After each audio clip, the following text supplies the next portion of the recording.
जय हिंद मेरे प्रिय विद्यार्थियों, आप सभी का स्वागत है अव्यांश आदर्श ज्ञानोदय के मंच पर, जिसमें हिंदी साहित्य एवं हिंदी व्याकरण का संपूर्ण अध्ययन करवाया जाता है। अगर आप सभी को प्रकृतिवाद के कवियों का क्रम याद नहीं रहता तो आज की यह क्लास आपके लिए रामबाण सिद्ध होगा। सिर्फ एक कहानी, सिर्फ एक वाक्य और 8 कवि हमेशा के लिए याद। चलिए शुरू करते हैं प्रकृतिवाद के 8 कवियों को ट्रिक के साथ याद करने की सुपर क्लास। आज हम सब इस क्लास में क्या सीखेंगे? पहला है प्रकृतिवाद के 8 मुख्य कवियों के नाम सही क्रम में देखेंगे। फिर हर कवि का एक लाइन पहचान, यानी उनकी पहचान क्या है उसको देखेंगे। और एक शॉर्ट मेगा ट्रिक देखेंगे ताकि आप लोगों को बहुत ही आसानी से समझ में आ सके। और एक कहानी की तरह ट्रिक देखेंगे जो कवियों को कभी न भूलने देंगे। बने रहिए, अंत में देखेंगे इससे संबंधित कुछ प्रश्नों को। अब आगे चलते हैं। प्रगतिवाद 20वीं सदी का साहित्यिक आंदोलन जिसमें सामाजिक न्याय, शोषण प्रतिरोध, यथार्थ, किसान श्रमिक जीवन को केंद्र बनाया। इन कवियों ने हिंदी कविता को नई दिशा दी। सही क्रम है: पहला दिनकर, दूसरा केदारनाथ अग्रवाल, तीसरा नागार्जुन, चौथा है रामविलास शर्मा, पांचवा है शिवमंगल सिंह सुमन, छठवां है त्रिलोचन, सातवां है मुक्तिबोध और 8वां है रांगे राघव। इन 8 कवियों का एक लाइन में परिचय देख लेते हैं। रामधारी सिंह दिनकर जी का जन्म 1908 और 1974 में उनकी मृत्यु हुई और ये हैं राष्ट्र कवि, औज, विद्रोह और जन चेतना के कवि कहलाते हैं। हिंदी साहित्य के इतिहास नगेंद्र जी के अनुसार केदारनाथ अग्रवाल जी का जन्म अप्रैल 1911 और नागार्जुन जी का जून 1911 माना गया है। इसीलिए यहाँ पे क्रम केदारनाथ जी वरिष्ठ हैं और उनसे छोटे हैं नागार्जुन जी। याद रखिएगा, बहुत जगह केदारनाथ जी को नागार्जुन से छोटे माने जाते हैं लेकिन नहीं हैं। केदारनाथ अग्रवाल 1911 जन्म, अप्रैल 1911 को जन्म हुआ था और 2000 में उनकी मृत्यु हुई थी।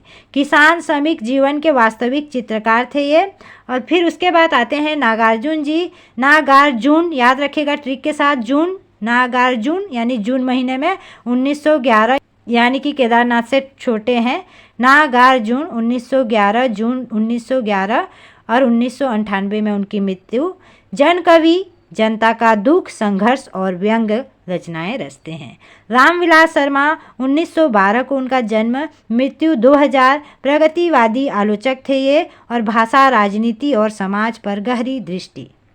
शिव मंगल सिंह सुमन 1915 और 2000 में उनकी मृत्यु। उत्साह, संघर्ष, प्रेरणा और राष्ट्र गीतों के कवि थे।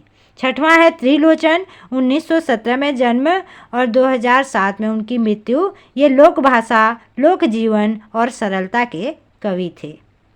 मुक्तिबोध, ये 1917 में जन्म, 1964 में मृत्यु। अंधेरी, यथार्थवादी, बौद्धिक संघर्षों के महान कवि।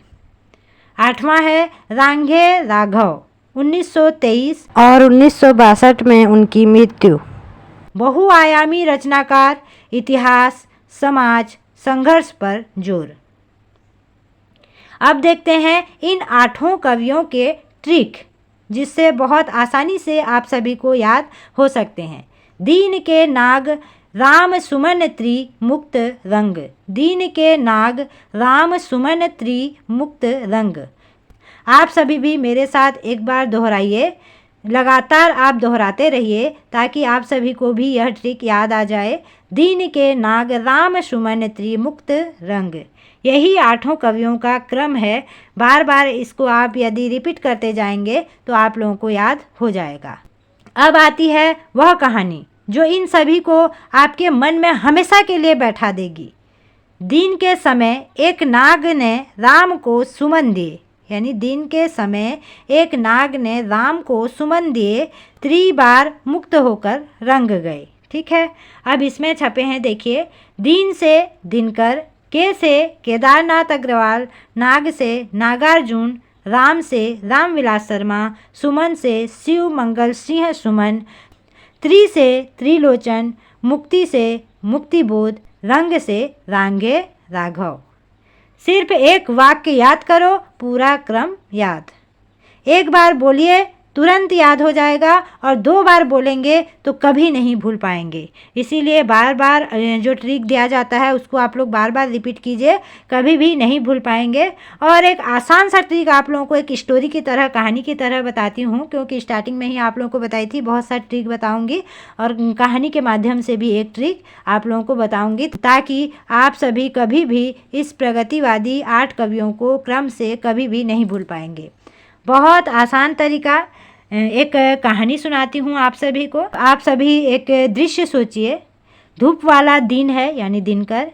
एक केदार नाम का किसान खेत में है, यानी केदारनाथ।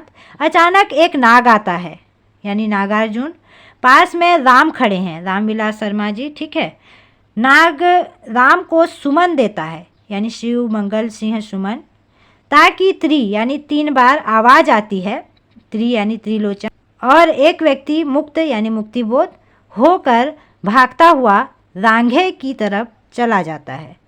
बस इसी तरह से आप कहानी के माध्यम से, यदि ट्रिक माध्यम से इन कवियों को देखेंगे तो पूरी तरह से दिमाग में जम जाएगी। आप सभी बताइएगा इन सभी ट्रिक में से सबसे बेस्ट ट्रिक आप सभी को कौन सा लगा, कमेंट में ज़रूर बताइएगा।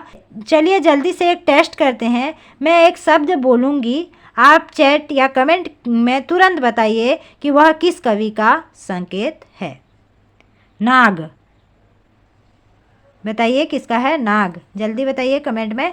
सुमन, और रांग कमेंट में लिखिए, मैं बाद में पिन करूंगी सही उत्तर। अब आप सभी विद्यार्थी नीचे कमेंट में लिखें मेघा ट्रिक का पूरा वाक्य, सभी कवियों के नाम उनके क्रम सहित। जो विद्यार्थी सबसे साफ सुथरा लिखेगा, मैं उस विद्यार्थी का नाम अगले वीडियो में दूंगी। अगर आपको यह ट्रिक पसंद आई हो तो लाइक, कमेंट और शेयर ज़रूर करें। और हाँ, सब्सक्राइब कर बेल आइकन क्लिक करना न भूलें, ताकि हिंदी साहित्य से संबंधित कोई भी अध्याय आपसे न छूटे। अब मिलते हैं अगले वीडियो में। मेरे प्रिय विद्यार्थियों, धन्यवाद।